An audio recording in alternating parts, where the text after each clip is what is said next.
Hello and welcome to my Premier League predictions. Premier League is back this weekend and we all know that means only one thing.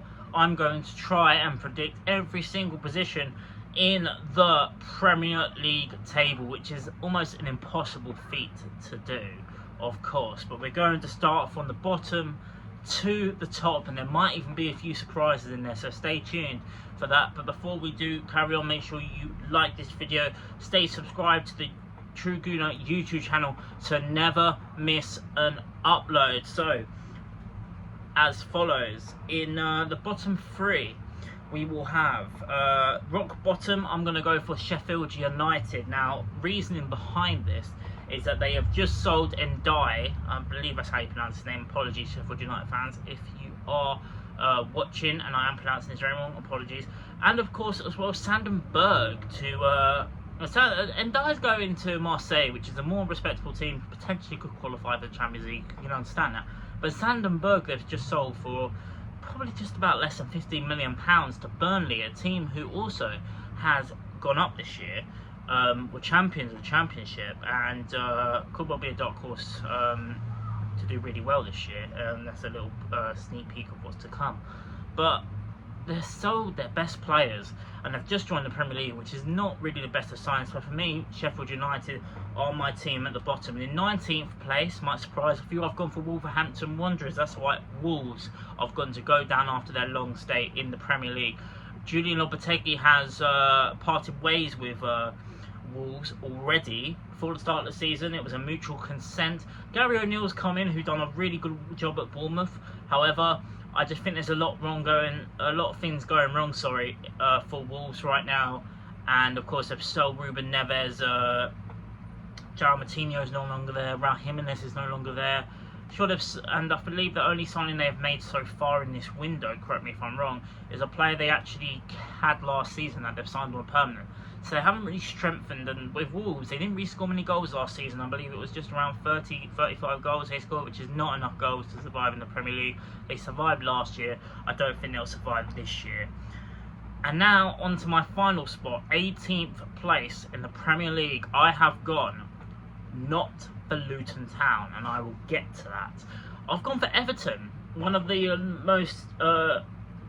teams that have stayed in the Premier League for the longest alongside Arsenal, and they've been flirting with relegation for a long time. And I know Sean Dyche dubs himself as a relegation specialist and survival specialist, I should say, but I just think time's running out for Everton. I think there are teams above them that will do a better job, and that I will get to does include Luton Town. But I am predicting that my bottom three is Sheffield United, Wolves and Everton. Now on to the rest of the pack. So in 17th place, just surviving, I've gone for AFC Bournemouth. Still no Luton Town in there. But yeah, I've gone for AFC Bournemouth. I think they've got just about enough to stay up. I think it'll be a tight battle at the bottom. It could really be a toss-up between 16th, 17th and 18th, which we'll get to, on who will go down. I think Bournemouth will just about have enough to stay up. I think they've signed some really good signings, the likes of Justin Kluivert that's come in, who probably isn't as good as what the hype made out a few years back, but I think he could do a good job in a Bournemouth shirt, that's for sure. In 16th place, I have gone for Luton Town. Now, a lot of people might be thinking, Ryan, True Gooner, whatever you want to call me, you're crazy. There's no way Luton Town can stay up this year. I'm going to tell you why they can. Kenilworth Road is a very intimidating place to go to, and I think a lot of teams, even the top teams, will struggle there. I really do. They gave Chelsea a game a couple of years ago, a really good game in the FA Cup, I think it was. Chelsea just about scraped out that night, but it was a sign of things to come. And Luton Town are this team who, they don't really spend much, but they know what they're doing with their money. They're a low cost team and they get results. And Rob Edwards came into Luton in the Championship last year, and he got Luton promoted, third in the Championship, one in the playoffs, and I think there'll be a real surprise package this year. I think Rob Edwards is a great manager. They've just signed Ross Barkley on a free, which is a very interesting one for me. If they can get that boy going, it's a hell of a player, and I think he could be the sort of player that could keep them up. Let me know what you think. I just think the togetherness of that team will get them going. I think they have to get wins at home in order to stay up. I think they'll get a very decent amount of points at home. They'll surprise a fair few teams, and that's why Luton Town, I've gone 16, but they've got to get some wins away from home. That's the only caveat to this. If Luton can't get going away from home, they're doomed this year. I think they can get a few decent wins on the road, maybe away at the likes of Everton, maybe the Forests of this world, potentially even the West Ham. So, yeah, 16th place. I hope you're happy with that, Hatters fans. I've gone for Luton Town. In 15th place, I've gone for Nottingham Forest. Another team who I think will be flirting with relegation a little bit, but I just really rate the job Steve Cooper has done at Nottingham Forest, and I feel like they've got enough out of... I think they're better than the teams below, basically, and that's why I put them 15th. The next load of teams that I'm now about to go through, it's very difficult to predict this because they're very close together, and it's going to be very much the same with the top 10, because the top 10 of Premier League clubs this year are just... There's just so much strength, and it's very hard to predict, and that's why it's called a prediction, that's after all. But Nottingham Forest, going back to them, they've just signed Matt Turner, of course, from Arsenal, which you guys haven't seen. I've done a video on that in my last video. Check that out. It came out yesterday at the time of the recording. But Nottingham Forest, 15th. I think most Forest fans will be happy with that. Another year in the Premier League, another survival. And, yeah, I think Steve Cooper can do it again. So in 14th place, we've gone for Crystal Palace. And, of course, Roy Hodgson still at the wheel. He must be 75, 76. Still looks about 102. He's been around that long. But of course they've lost Wilfried Zaha on a free to Galatasaray, I believe he went to in the end. I don't think they'll go down. I think I like the quality they have of Elise, Eze, and many others in that squad. They've just signed Jefferson Lerner on a free from I think it was Bournemouth or Crystal Palace. Correct me if I'm sorry. He signed for Crystal Palace. Apologies. From Bournemouth on a free, and I think that's a decent signing for them. They will struggle for goals without Wilfried Zaha, but if they can keep Elise, I think they'll be fine. If they lose Elise, then I think they could potentially drop down a little bit further, but at the time of the recording, Elise is still a Palace player, so I think they'll be okay. So in 13th place, I've gone for West Ham United. Now West Ham, of course, they've lost Declan Rice. They could potentially, in the next couple of days, maybe weeks, lose Lucas Paqueta to Manchester City as well, after losing Declan Rice to the Arsenal. But West Ham, not the best of seasons, 13th, but it isn't going down. They are in talks, potentially. They've agreed a deal with Harry Maguire, which, sure, he's had a real terrible time at Manchester United, but I feel a team like West Ham, he'll suit them down to the ground, similar to how he was at Leicester. And I think we'll see a different Harry Maguire at West Ham, and I feel like a player like that could do really well. Even Scott McTominay, another Manchester United player, in that setup I feel could do really well. Shows how good he can be for Scotland, and I feel like he could show that for West Ham.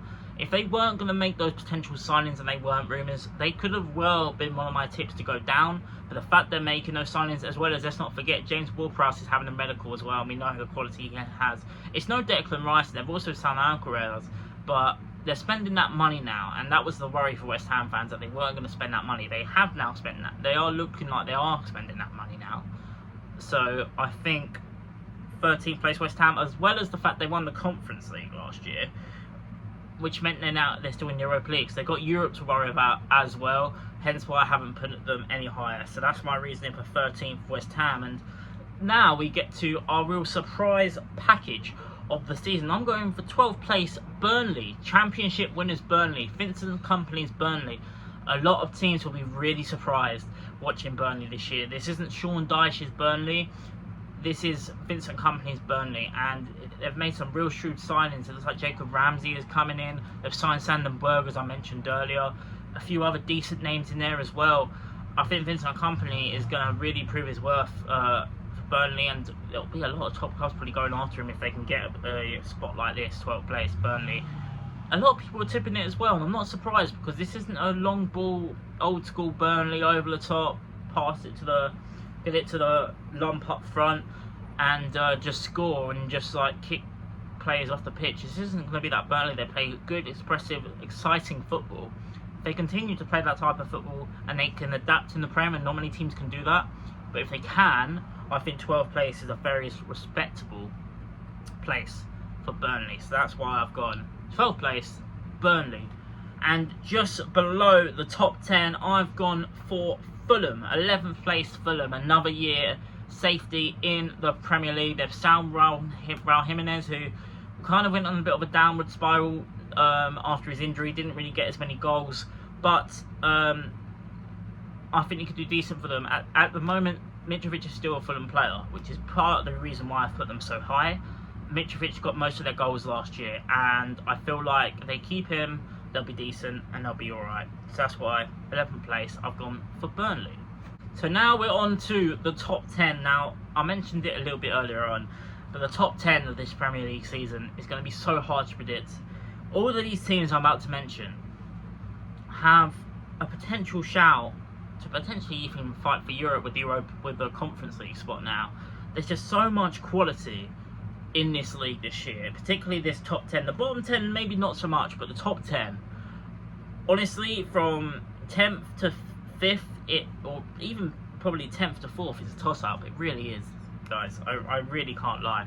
But we're going to cut to the chase. 10th place, I've gone for Brentford, which I think is a respectable position for Brentford. It's another season in the Premier League. It's under Thomas Frank, who's a really good manager, top coach. I think the reason why they're going to just about miss out on Europe for me is the fact that they're losing Ivan Toney till January, and I think that's going to be a big loss for them. They've now lost, it looks like they're going to lose David Raya as well to Arsenal, which I also mentioned in my last video, so I mentioned it once already. Make sure you check out that last video of mine where I talked about Turner to Forest and Raya to Arsenal. But yeah, Brentford, I still think they'll have enough firepower without Toney for the first few months of the season, with Wissa and Breno as well, top players. And of course Brentford playing at home, they've just got such a good crowd and they've got a really good form at home. And the reason why I haven't put them any higher is because I just think the teams above them have just about a little bit more than them. That's pretty much my reasoning. In 9th place, now this might look a little bit controversial. I tried to do this as unbiasedly as possible. Of course, as you can see, very much so, I'm an Arsenal fan. So in 9th place, I've gone for Tottenham Hotspur. Now, Tottenham fans, now don't cry too much, but 9th place I've gone for Tottenham Hotspur. My reasoning behind this: Harry Kane. At the time of this recording, which is Thursday night, Bayern Munich have agreed a deal of £94.5 million with Tottenham for Harry Kane. Now, there's talk that he might not go, and to be honest, I don't know what's going to happen. If Kane leaves, I don't care who they get in. He's their main man. They will struggle, and I think they'll miss out on Europe again. That is my prediction. Now, Ange Postecoglou, my thoughts on him: I think they'll play better football, which I know Tottenham fans and Tottenham mates of mine that I know be happy with that. I think this season for them, and I'm looking at this as a complete unbiased here, is a bit of a, not a write-off, but it's a free hit. Arsenal fans, we know all about this. There's transitional years, and I think this year for them is a transitional year. It's going to take time to adapt to the system. Whether Daniel Levy is too stupid and will sack him in 6 months, which is very likely, he shouldn't do, in my opinion anyway. If I'm looking at this as a complete unbiased football fan, they've got to give him time, and I think with time he'll do good things for them. I think this year might be too soon for them. They've signed James Maddison, I think it's a top sign. They've signed a couple of defenders in there. They've still got Eric Dyer on the books, which is a very bad thing. But the other reason why I've put Tottenham 9th is, and I will explain coming up in the video, the teams above them I just think are that much stronger. And I've said that many times in this video, but I just believe that this league is just so strong this year. There's so many teams like the Villas, the Brightons, the Newcastles. I just don't think they can catch up with them just yet. Now, if they keep Harry Kane, potentially they could be in the shout of top 6, maybe even top 4. But I'm doing this as maybe potentially Harry Kane leaving. So just bear that in mind. 9th place, Tottenham Hotspur. In 8th place, I've gone for Brighton and Hove Albion. Now, I've changed this prediction on Brighton so many times, because you just don't know what's going to happen with them. Anytime they lose a player, they can just get one out of the Scandinavian League or the Hungarian League, and they'll do bits. Like Encio, I can't say his name, but you know who I'm talking about. Came out of nowhere, ripped up the league last year. They've lost Alexis McAllister. It looks like they're going to lose Moises Caicedo to either of the likes of Bayern Munich, Chelsea or Liverpool. If they lose Caicedo, I think yeah, I think it's going to be 8th place. I'm predicting this if Caicedo is going to leave. So 8th place, I've gone for Brighton. They've got some decent signings in there, like James Miller, De Hund, I can't say his name, from Dortmund, but you know who I'm talking about. A few other players as well that they have signed, just decent buys. De Hund, I think they've signed Weigl as well, I could be wrong there. And I just love the football that Roberto De Zerbi does play. And if they can keep Moises Caicedo, and it's kind of the same as Spurs here if they keep Harry Kane, if Brighton can keep Caicedo, I think they're in for a dark horse shout at top 4, potentially. But I just think the teams above them are too strong, and that's just my opinion. And one of those teams that I've also predicted to finish quite high up is 7th place, finishing one position higher than last year. I've gone for Unai Emery's Aston Villa, who I also think will be one of my shouts to win Europa League and potentially qualify for Champions League. Yeah, I've said it. Unai Emery, the Europa League specialist, apart from with Arsenal, but we won't go on about that. It was the wrong fit, blah, blah, blah. Aston Villa, 7th place. They've done brilliantly last year. They've got into the... Sorry, I beg your pardon. They didn't get into Europa League. I think they got into the Conference League. I'm going to have to check this after this video, and I'll probably make an absolute tit of myself here. But they're definitely in for a shout of winning that's for sure. And they did actually get into the Conference League, I'm remembering now. So it won't be a shout to qualify for Champions League, but definitely a shout to qualify for the Europa League. Also, automatically with the 7th place finish as well. And potentially winning the Conference League. Because if West Ham can do it, then I'm sure Aston Villa can as well. They've signed Diaby from Leverkusen. They've signed Pau Torres from Villarreal. It doesn't look like they're stopping anytime soon. They're adding to their team. They've already got Emi Martinez, Buendia, Diego Carlos, everyone's forgetting about him, who they signed last season. Tore his ACL and potentially could be back at the start of this season. Top centre half. They've got a decent team, Aston Villa, and I'm going for them to be 7th place. But again, very hard to predict. In 6th place, starting off with the top 6, I've gone for Newcastle United. Now, yes, Newcastle United finishing top 4 this year. They were in the Champions League as well this season, and I think that might just be proved to be a bit too much for them on top of Premier League football as well. Hence why I've actually got them to finish outside the top 4 this year, because I just think those conjunction of games will be a bit too much for me. Harvey Barnes, really good signing. I rate it. A few other signings in there as well. But I just think, like I keep saying, the teams above them will have a bit too much. And that leads me to 5th place, who just about misses out on top 4. And this might surprise a few, and it might even surprise a few that I haven't said this team already. Chelsea. 5th place Chelsea, Mauricio Pochettino's Chelsea. Now, imagine saying that to anyone a few years ago, bloody hell. 5th place Chelsea. Now, of course, they've signed Nicholas Jackson, which is, based on his pre-season form, he looks decent. He looks really decent. I think they'll challenge for top 4. I just don't think they'll get top 4 this year. It's a very similar case in terms of the Tottenham thing. I think it's a transitional year for Poch. They've got to give him time. Whether they do or not is another story. But they've shipped a lot of players out. A lot of players. Kante's gone. Mount's gone. Havertz is gone. Koulibaly's gone. The list goes on. If I carried on, this video would be on for another 25 minutes. You get my point. But they've rebuilt the team. And they've rebuilt the squad. They've brought in the Enzo Fernandez is going to now have a full Premier League season, which I think will benefit them. They've also, looks like they're bringing in Tyler Adams from Leeds. They've brought in the likes of Nicholas Jackson, I've already said, Christopher Nkunku, who unfortunately has been now ruled out till December, which is a real blow for them, because if they had him starting the way that he's been in pre-season at the start of this season, I think they could be going really well. But he's going to be out for a few months, and it's going to be a real blow for them. They've got a young squad in there, and they've really deflated the squad numbers now, which is what they needed to do, because they had over 35 plus players or whatever. And I just think 5th place Chelsea, I think they'll just about miss out on top 4. So that's why I've gone for 5th place Chelsea, but they'll have a good season, might even have a cup in there as well. Which leads me to the top 4 teams remaining to predict who's going to win the Premier League. That will be coming up very, very soon. But first off, we're going for 4th place and just edging the likes of Chelsea, Newcastle, Villa, Brighton, Spurs. For that 4th spot, I've gone for Manchester United. That's right, Manchester United in 4th position, getting top 4 once again under Erik ten Hag. And like I said, might even win a cup in there as well, maybe, who knows. But yeah, I think this year might be a bit too soon for them to challenge for the league. A lot of people tipping them potentially. I think it's too soon for them. Rasmus Haaland, sounds like Haaland. I can't pronounce his name, so apologies. If he plays well enough, maybe I will get to know his name. Who knows? But there's talk that his fitness might not be that great, but I think that's probably a load of BS if I'm being honest. But yeah, they made some decent signings. I just think they'll just about edge top 4 for me. I think it's too soon for them to go for the league. Maybe next year, when the team's a bit older, they could potentially be challenging for that league. But I just think this year, let me know what you think, Man United fans. I just think it's too soon.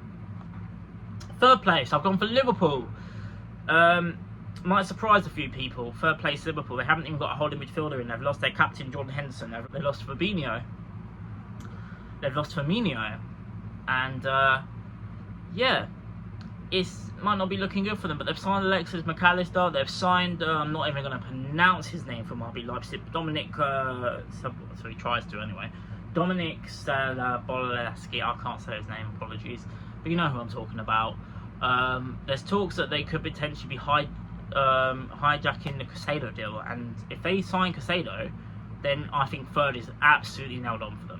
Either Leiva or Caicedo. I didn't even mention that about Chelsea. They're in talks to sign Leiva and hijack the Leiva deal of Liverpool.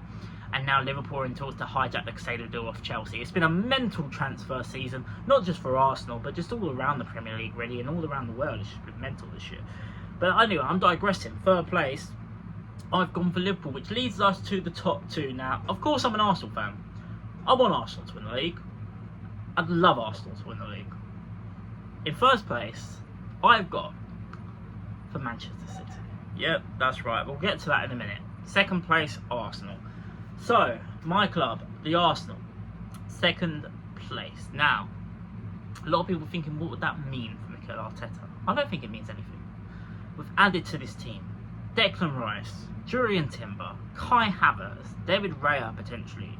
I think if we can get a backup for Saka on that right wing spot, because if he gets injured, I'd be worried. I'd be worried because it's like, who would cover him? Reece Nelson's great and all, but I just don't think he's at the calibre of Bukayo Saka. But we've done everything we can right now. After we lost out on the league last year, I think we'll be closer to Manchester City this year. I don't think we'll fall off. My reasoning for us finishing second and not finishing first, and this could come back to bite me in the arse here, and I'm sure everyone will clip this right now. I've said this to my mates. I've said this to loads of people.